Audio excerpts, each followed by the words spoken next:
제가 그 에딘버러에 도착을 하고 얼마 안 됐을 거예요. 커피숍에 가서 커피를 주문을 했습니다. 주문을 했는데 그 점원이 제가 주문한 이후에 무언가를 묻더라고요. 근데 제가 잘 못 알아들었어요. 그래서 이렇게 눈을 아무래도 큰 눈을 깜빡하고 이렇게 쳐다보니까 똑같은 이야기를 한 2번 정도 더 반복을 해주더라고요. 근데 한 마지막 이렇게 얘기를 할 때 그때서야 이제 알아들었습니다. 우유 넣어줄까? 이 이야기였어요. 그렇게 쉬운 이 문장을 제가 못 알아들었다는 거에서 조금 이렇게 머쓱함이 이렇게 좀 왔습니다. 속으로는 이렇게 생각했어요. 나는 미국식 발음에 익숙하니까 아직 영국식 발음과 스코틀랜드식 발음에 익숙하지 않아서 또는 이곳에 다양한 인종이 살고 있으니까 그들의 이 고향의 어떤 이 발음의 기초에서 영어를 하니까 내가 못 알아들을 수도 있을 거다라고 스스로 위로는 했지만 나오면서 과연 내가 석사를 여기서 잘 끝마칠 수 있을까 이런 생각을 하기도 했습니다. 우리는 아는 만큼 보인다라는 말을 잘 알고 있죠. 근데 이 보는 감각 기관을 듣는 것으로 이렇게 바꿔서 수정해서 아는 만큼 들린다라고 표현을 해도 맥락상 틀린 말은 아닌 것 같습니다. 특히 저 같은 경우는 뭐 언어를 공부하다 보면 정말 아는 단어는 들리거든요. 근데 사실 이 보는 것 그리고 듣는 것은 그 불가분적인 요소이기도 한 것 같습니다.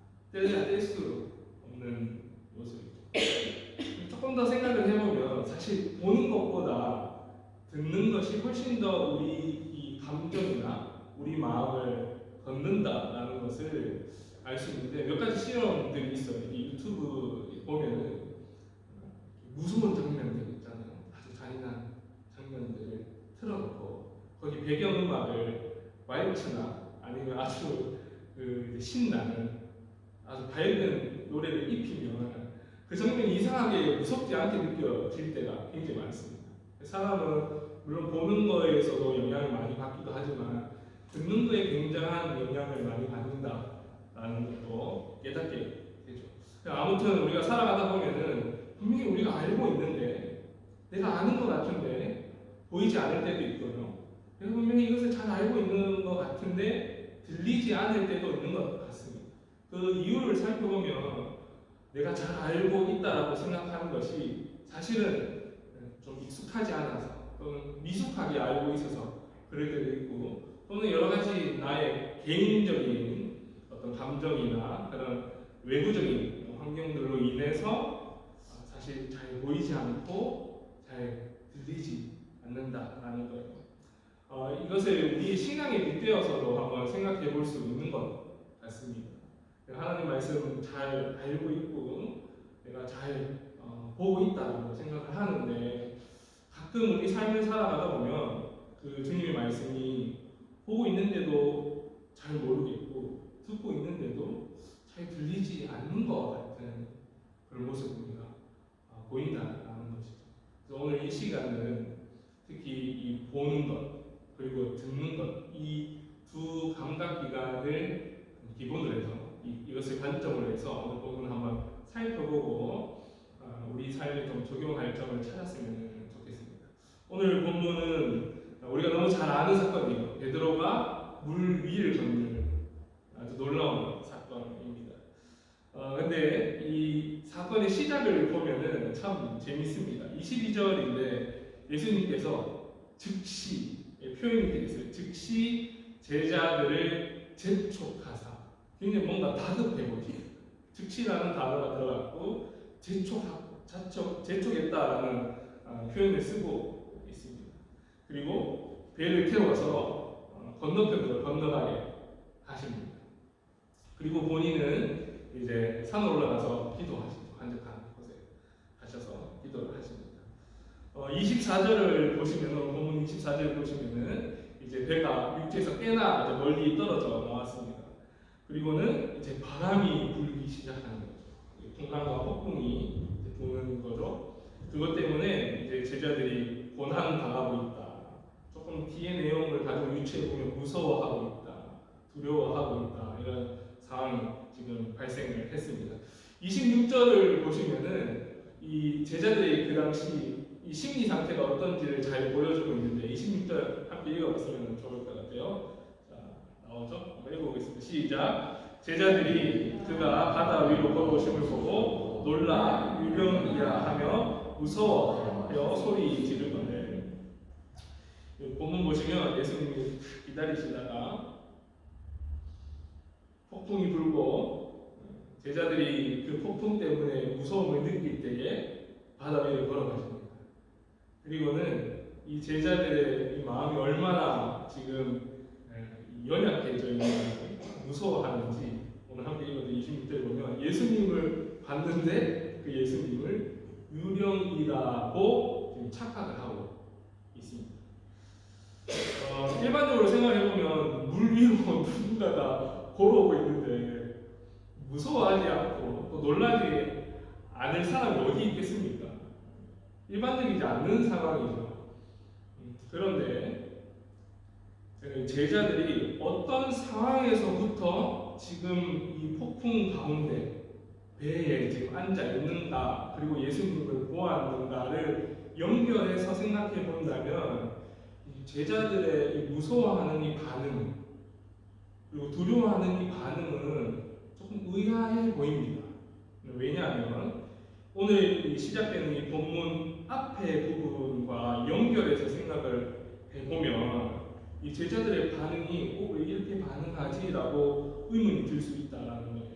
이게 무슨 말인가 하면 오늘 앞에 사건은 우리가 너무 잘 알고 있는 소위 오병이어의 사건입니다. 이 사건이 좀 잘 아는 이야기죠. 물고기 2마리와 보리떡 5개로 5,000명을 먹였다.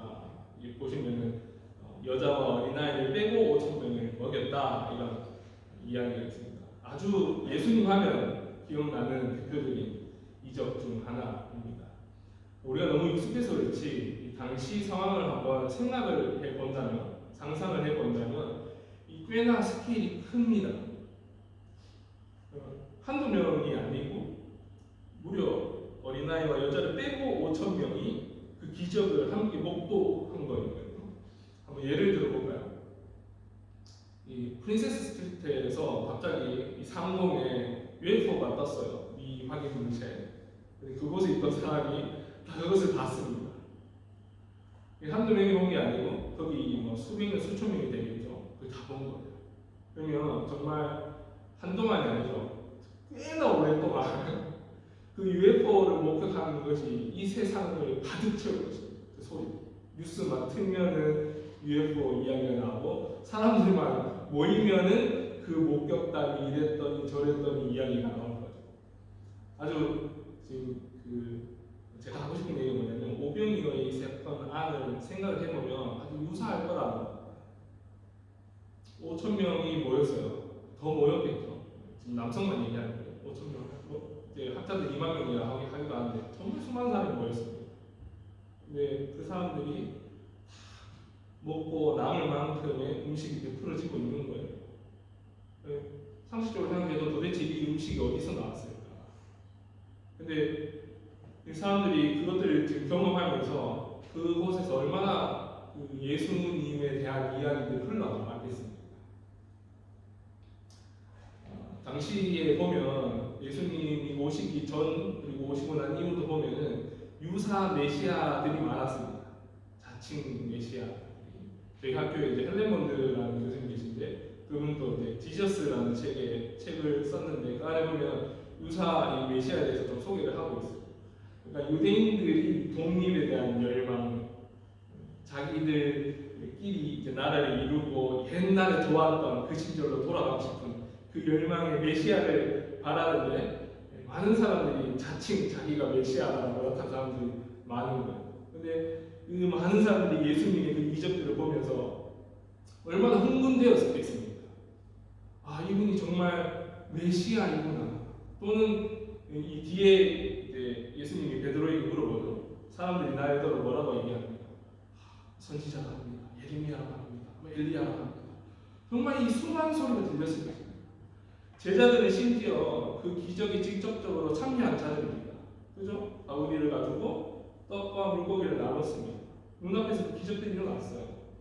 그 소리에 제자들은 아마 도취되었을 거예요. 야, 정말 내가 믿는 그 예수님 대단한 분이시구나. 이 어깨에 이게 요즘은 뽕이 막 엄청 들어가 있었지 않겠습니까? 야, 정말 내가 이분을 따르기를 잘했다. 그리고 우리가 그렇게 찾던 그 선생님이 맞구나. 더 나아가서 이들 마음에는 내가 예수의 제자라는 그 뿌듯함, 이 가슴과 벅참이 올라왔을 것입니다. 그런데 예수님은 그런 도중에 오늘 본문과 연결되는 부분을 보면 즉시 제자들을 재촉하셔요. 그리고는 지금 바다 한가운데로 보내신다. 이 다분히 예수님의 의도가 있어 보입니다. 그죠? 도대체 무슨 의도로 제자들을 보내셨을까요?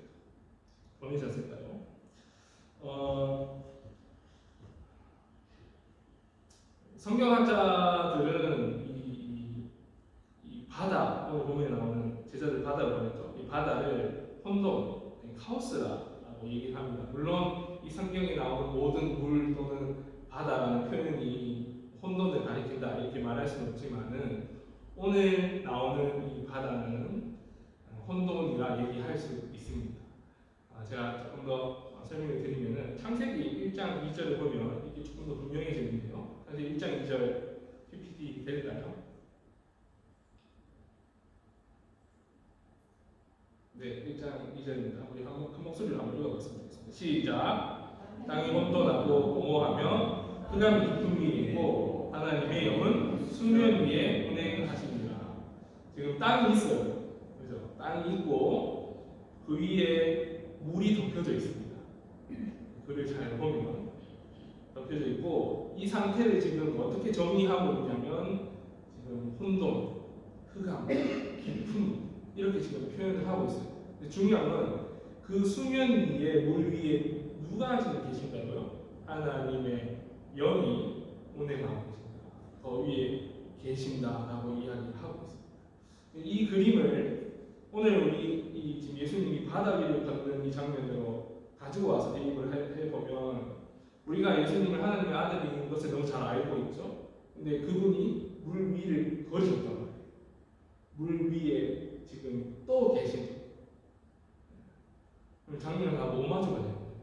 이 장면, 오늘 이 본문에 예수님이 물 위를 걸으셨다라는 것은 본인이 하나님이시다라는 것을 잘 나타내주는 그런 본문이기도 합니다.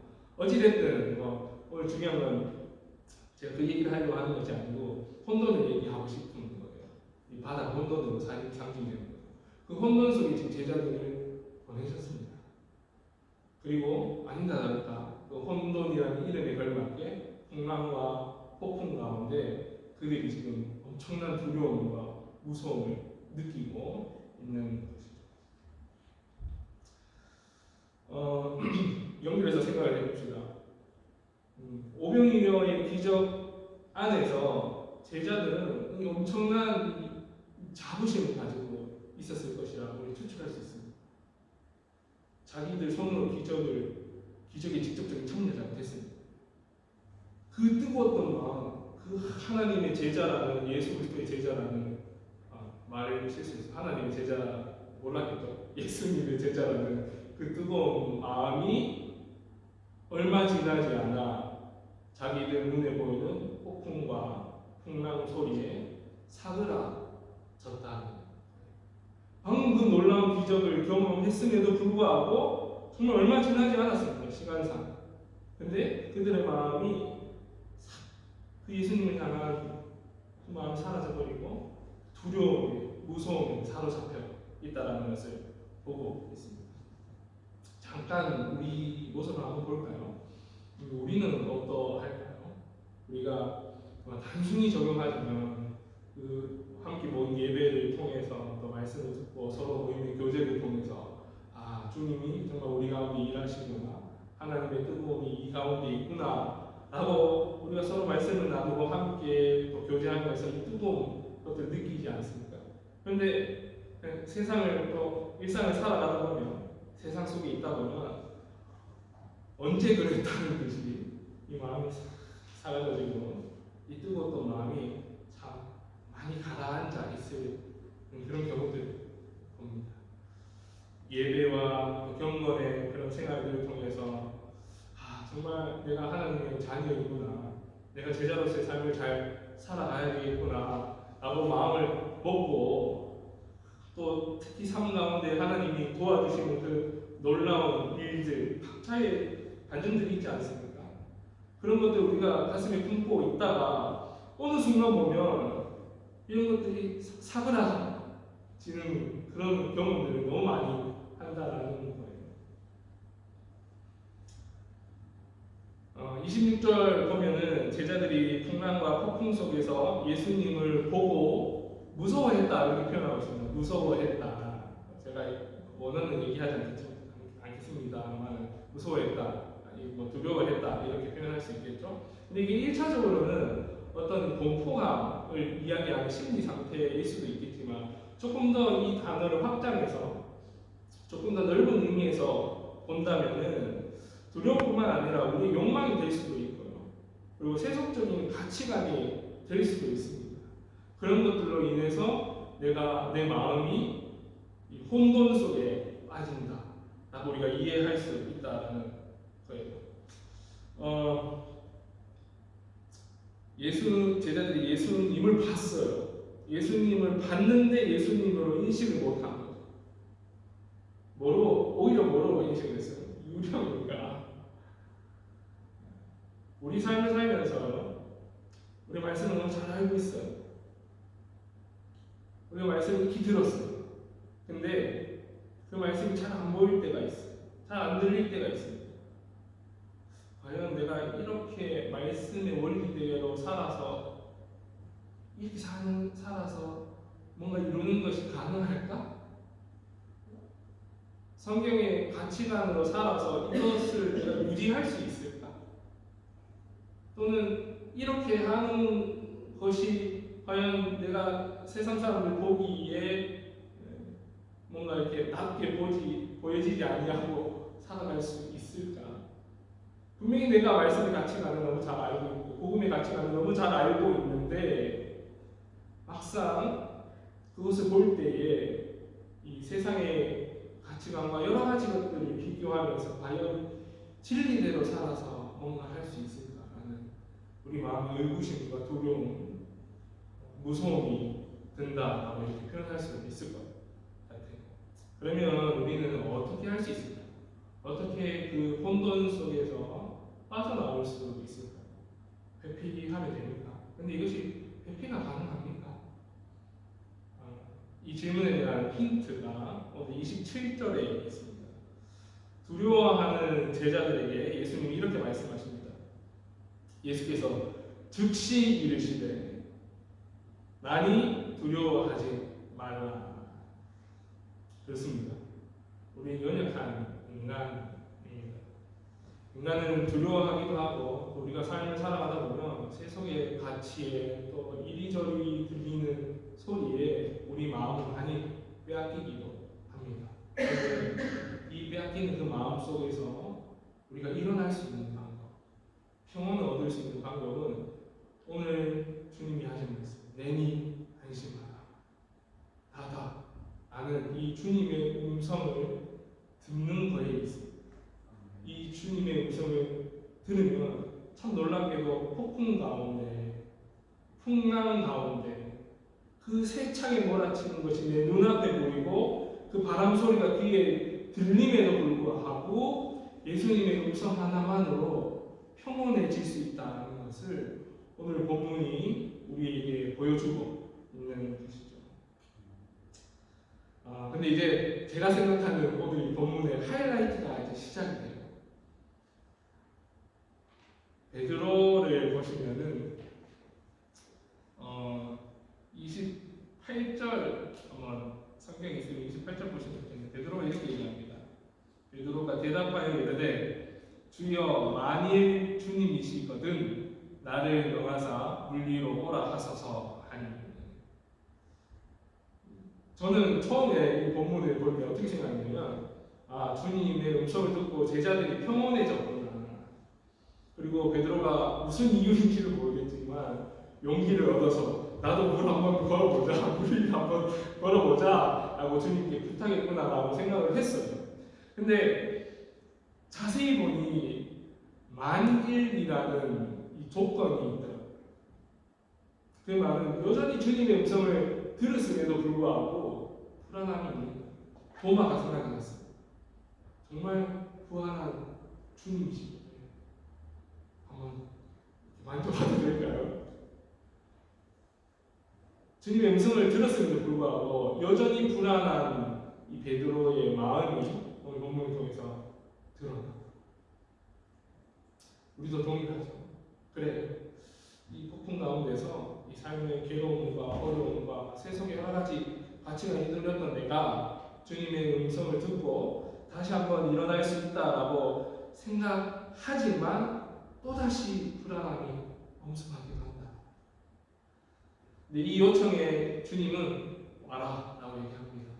그래서 베드로가 물 위를 걷는 아주 놀라운 경험을 하게 되는 거예요. 근데 본문 또 재밌습니다. 30절 보면 베드로가 바람을 보고 두려워하여 무서워하여 바다에 빠져간다라고 표현하고 있어요. 그 주님의 음성을 듣고 우리를 걸어가고 있음에도 그 놀라운 경험을 하고 있음에도 똑같은 게 다시 반복되고 있는 거예요. 기적을 경험하고 있음에도 불구하고 다시 내 눈을 들어보니 이 상황이 그렇지 않은 거죠. 말씀대로 살아갈 수 있다라고 다시 한번 다짐하고 살아가지만 내 환경을 보고 내 상황을 보니 그렇지 않은 것 같은. 그래서 다시 혼돈의 바다에 빠질 수밖에 없는 그 모습을 오늘 본문이 여지없이 드러내고 있습니다. 그러나 오늘 본문을 보면 참 위로가 되는 것 같아요. 이것이 인간의 실존이구나. 나만 그럴 줄 알았는데 베드로도 그렇고 모든 신앙인들이 그렇구나 라고 생각이 드는 거죠. 일어났다가 넘어졌다가 마음이 뜨거워졌다가 식었다가 사람 사랑했다가 미워했다가 하나님의 가치관으로 살아갈 수 있을 것 같다가 다시 세상의 가치관에 내 마음이 흔들리는 그 모습. 때로는요 이런 반복적인 것 때문에 신앙생활이 하는 것이 의미가 있나? 뭔가 이렇게 용기를 좀 얻고 마음이 뜨거워지면 유지되면 좋겠는데 또 다시 넘어지고, 그래서 주님 찾고 또 일어나면 이것이 유지되면 좋겠는데 또 다시 넘어지고, 뭔가 무한 루프 도는 것 같아요. 저는 그래서 20대 때에 이런 상황들을 제 개인적으로 많이 겪으면서 신앙에 참 어려움을 많이 겪었어요.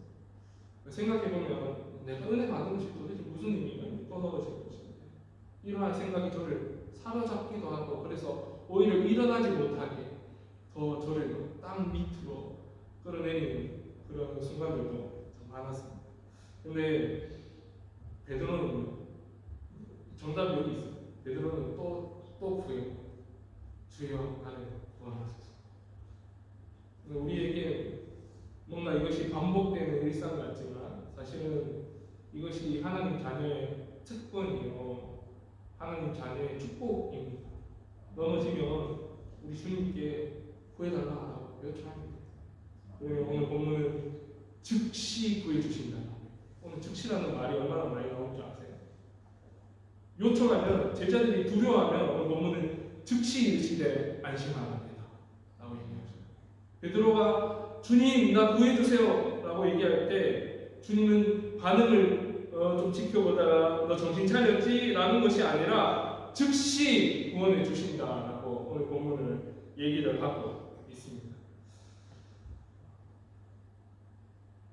우리가 반복되는 실패, 신앙생활의 어떤 참 쉽지 않은 이 굴레들 가운데서도 우리가 주님을 찾기만 하는, 주님은 우리를 보려고 하는 것이 아니라 볼린다는 말 아세요? 사투리인가요? 표준어가요? 주님 우리를 어렵게 하려고 그러시는 것이 아닙니다. 즉시 우리를 구원해 주시죠. 우리를 회복시켜 주십니다. 근데 중요한 것은 그냥 그것이 아주 단순하게 어떤 시간의 반복이 아니에요. 그런 일련의 과정들을 통해서 우리를 성장시키시고 우리를 키워내신다는 거예요. 마태복음 여러분 찬찬히 읽어보시면은 특히 이 베드로를 집중해서 읽어보시면은 정말 베드로의 성장이 있지 않습니다. 한번 나중에 그런 관점을 가지고 한번 읽어보세요. 점점 자라나요. 점점 자라나는 모습을 볼 수 있습니다. 우리 동일합니다. 이러한 그런 과정들을 통해서 넘어질 수밖에 없는 우리의 이 실존을 통해서 그리고 주님께 다시 매달리고 다시 주님 우리를 이렇게 세워주시고 그 과정이 그냥 단순하게 반복되는 것이 아니라 그것이 우리를 성장케 합니다. 그래서 어떠한 바람이 오더라도 어떠한 혼돈 가운데도 우리 믿음 굳건하게 지킬 수 있는 설령 넘어졌다 하더라도 빨리 일어날 수 있는 믿음의 실력 신앙의 배우수가 된다라는 것입니다. 이제 말씀을 마무리하도록 하겠습니다. 오늘 이 말씀을 살펴보면 오병이어 이 기적을 체험한 제자들을 즉시 재촉해서 막 푸시하셔가지고 혼돈의 한가운데로 보내십니다. 그 이유가 무엇입니까? 바로 주님의 레슨이죠. 첫째는 제자들은 그 상황을 통해서 영광 내가 방금 기적을 경험했음에도 불구하고 그 하나님을 찬양하는 소리, 예수가 메시아일지도 모른다는 그 소리에 내가 엄청 마음이 뜨거워졌음에도 불구하고 바로 눈앞에 다시 어려움이 닥치면 한없이 무너질 수밖에 없구나라는 인간의 실존을 제자들은 깨달았을 것이고 그럼에도 불구하고 다시 한번 주님께 손 내밀었을 때 주님은 즉시 우리를 구원해 주신다는 그 놀라운 진리를 제자들은 배웠을 것입니다. 사랑하는 은혜교회 성도 여러분, 혹시 삶의 괴로움의 바다에 빠져 계십니까? 인간관계의 그런 늪에 빠져 계십니까? 또는 세속적인 가치관에 우선 돈이 될 수도 있고 학업이 될 수도 있고 사람이 될 수도 있고 여러 가지 될 수도 있겠죠. 그런 것에 내 마음이 빠져 있어서 두렵거나 겁나거나 무섭지는 않으십니까? 우리가 너무 답은 잘 알고 있습니다. 그때 어떻게 해야 되는지 단순합니다. 주님께 간구하십시오. 그리고 주님은 즉시 우리를 건져내 주십시오. 근데 여기서 멈추면 안 돼요. 여기서 멈추면. 이게 무슨 말이냐 하면은 우리 인생 폭풍 가운데 그런 경험들 그것은 단지 내 개인의 문제를 해결함 받는데 또는 내 개인의 내세에 집중하는 아주 작은 울타리를 채우고 그 안에서 내가 성장하는 주님이 그 안에서만 성장해라고 우리를 훈련시키는 것이 아니라는 거죠. 마치 독수리가 자기 새끼를 낭떠러지에서 떨어뜨리죠. 그리고 날지 못해서 이 떨어지기 직전에 다시 한번 이렇게 건져내지 않습니까? 우리가 그런 장면들을 이렇게 디스커버리 채널을 통해서 가끔씩 보죠. 그리고 훈련이죠. 근데 그게 무한 반복되지는 않습니다. 결국은 날개짓을 새끼들이 하다가 이 날개에 힘을 얻게 되고 날게 되고 넓은 곳을 날아다니게 되는 것이죠. 다시 말하면 우리 이런 훈련이 단지 그냥 나의 개인적인 문제를 해결하기 위함이 아니라 우리를 제자로 부르셔서 세상의 빛과 소금이 되도록 우리를 훈련시키고 그 과정들을 일련의 과정들을 겪게 하신다는 것입니다. 마태복음 17장 여기가 오늘 봤던 부분 14장이죠. 이 세 장 넘어가서 17장 보면은 베드로와 그리고 생각이 베드로하고 찾아보겠습니다. 베드로와 야고보와 그리고 그의 형제 요한이 예수님과 함께 산에 올라갑니다. 우리가 이 산을 변화산, 왜냐하면 그곳에서 주님이 엄청 영광스럽게 변하십니다. 그곳에서 예수님이 모세와 엘리야와 이 대화하는 것을 제자들이 목도를 합니다. 베드로가 그 상황이 얼마나 황홀한지 주님께 여기가 졌사오니 초막 셋을 짓고 여기서 살고 싶습니다 라고 주님께 요청하십니다. 근데 주님은 그 요청 들어주시 아니하시고 그들과 함께 산에서 내려옵니다. 오늘 본문의 그림을 가지고 대입해 보면 아주 또 유사한 장면이 나와요. 오병이어의 사건에 거기에 그 환호에 제자들 그냥 두시지 아니하시고 바다 가운데 내리셨어요. 제자들이 변화산에서 그들이 그토록 바랬던 조상인 모세와 엘리야가 그 자리에 있습니다. 예수 그리스도와 함께 얘기하고 있습니다. 얼마나 좋겠습니까? 근데 그곳에 있게 두지 아니하시고 함께 그들을 데리고 세상으로 내려오게 하십니다. 중세 시대의 교회의 가장 가슴 아픈 착오 중에 하나가 세상 속에서 그리스도인이 되어야 되는데 세상과 분리되어서 소위 수도원이라는 자신들만의 어떤 하나의 집단을 형성하고 그곳에서만 그리스도인으로 살아가는 거예요. 물론 거기 따른 유익이 있습니다만은 결국 우리가 결과는 너무 잘 알죠. 중세시대의 그러한 것들로 인해서 얼마나 많은 어려움들이 또 기독교 안에 교회 안에 겪게 되었는지. 요한복음은 우리가 세상에 속했다. 근데 세상이 있다. 그러나 세상에 속한 존재는 아니라고 얘기합니다. 마태복음은 우리가 너무 잘 알듯이 너희가 세상의 빛과 소금이요라고 이야기합니다. 중요한 것은 우리만 주님께서 보내지 아니하시고 그 자리에 함께 계십니다. 오늘 또 바다, 그 폭풍 가운데 주님이 계십니다. 마태복음 17장에 변화산에서 예수님은 혼자 산에 계시고 제자들은 내려간 것이 아닙니다. 함께 세상으로 내려왔습니다. 우리가 어떤 곳에 있든지 주님 우리와 함께 하십니다. 사랑하는 은혜의 성도 여러분, 우리는 세상으로 보내어진 존재들입니다. 세상에서 빛과 소금으로 불려진 그런 자들입니다. 이미 우리 성도님들은 혼돈의 바다에서 주님의 음성을 듣고 주님을 바라보면서 여러분의 삶을 잘 살고 있음을 제가 너무 잘 알고 있습니다.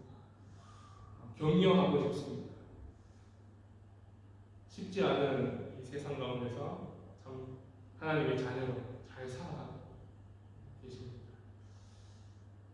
오늘 함께 나누는 말씀이 여러분에게 암과 삶의 간구를 좁히는데 용기가 힘이 되는 말씀이 되었기를 축원합니다.